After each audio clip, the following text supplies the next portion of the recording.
So tell me who you are. You're here tonight with this sort of taste test for students. And, Yes, yeah. So tell me who you are and what do you do? My name is Delvin Cathey. I'm the executive chef at the Country Club of Salisbury. Originally from South Africa, as you can tell by the accent, and but been in the US now for 3 years.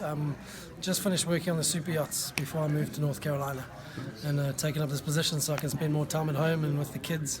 So what brought you to Salisbury, North Carolina? It was, that's a long way from home to a small community. It is indeed, and it was actually I'd taken a job in Charlotte, and on one of my flights up during the interview process, I got an email, actually a Facebook message from the general manager at the country club, and he said, "I know this is a long shot. I took your name off, I think, Indeed.com, and I just tried to find you on Facebook because it wouldn't let me message you. And is there any chance at all would be interested in running a country club?" And I said, "Well, you know what? I love golf, so I'll come across and see him." So I drove to Salisbury. We had a meeting. I saw the golf course, and I started about 2 weeks later. So the rest is history. Now, how long have you been there? 7 weeks now. 7 weeks? Yeah. So I have to come back. I've been there once. I understand you sort of revamped and changed things. Yes, so yeah, I we've have to come back and made some big changes. see what's going on.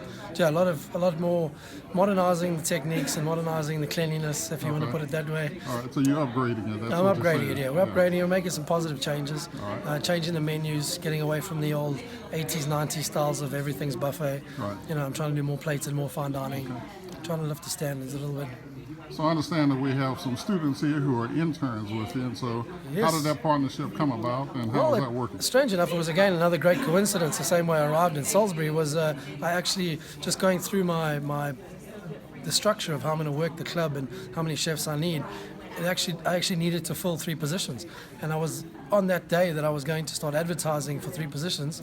Dr. Ray walked in and said, "I have 3 students that would like to learn some cooking from you." So it was a completely coincidence that it was the same day, and ever since then it's been a great thing. They've been a wonderful asset to the company. Some of them. We have little young Brittany who's a little bit more advanced, and she's been an absolute star. She thinks the same way I do in the sense of getting things done in a certain way. Right. And the other 2 kids we got Eric is there as well, so we got Eric and Cameron. They've been great. I mean, they work hard, they get their heads down. I understand where they are. I mean, we're all there at one stage. Right. So I do always tell them I'd rather take 3 hours to make me a biscuit dough than do it in 15 minutes and do it wrong. Right. I'd rather see the end result done properly. And 2 years from now, you can do it in 15 minutes. Right. But for now, just do it slow and do it properly. And they've been wonderful. They've got great attitudes. They're there to learn. They're always watching me every time I'm doing something. It's nice to see that eagerness in them, and I enjoy teaching as well. So it's been a good partnership. Well, I can see that passion in your face and your body language. So obviously that's something you enjoy doing. Yeah, no, I do. So tell me about tonight. What tonight- did you like about tonight? How would you? I love that they're so new. I think that this is a massive step forward. This is something, I didn't do anything like this until probably 9 or 12 months into my studying. So to have to do this at such an early part of their learning curve is very difficult. And you can definitely see just by the setup, who's done some cooking before and who hasn't. And I think it's very nice for them to see that, to get that understanding of how difficult it is going to be. It's certainly not an easy job. It's the most difficult thing I've ever done, and I'll never let my children do it. But I enjoy what I do, but I know how hard I had to work in order to get there. So I think for them now to realize, to have it ready at 5, that's not an option. You got to do it. And if it's not ready, well then.